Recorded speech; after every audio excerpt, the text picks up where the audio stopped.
So guys, for the first step, once you're on Google Chrome, you want to click on the three dots in the top right. Now you want to click on History, and then click on History again. On the left hand side, you want to click on Delete Browsing Data.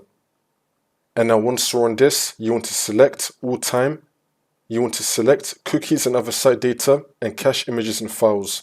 You can unselect everything else if you want to, but make sure that you select both Cookies and Cache. And then click on Delete from this device. For the next step, in the top right, you want to click on the three dots again, and now you want to click on Extensions, and then click on Manage Extensions.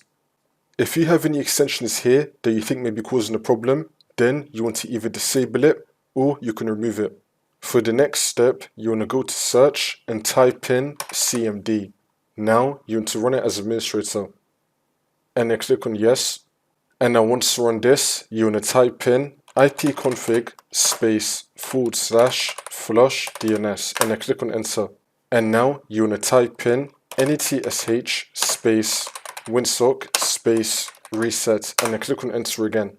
And now for the last step, you want to restart your computer and then the problem should be fixed.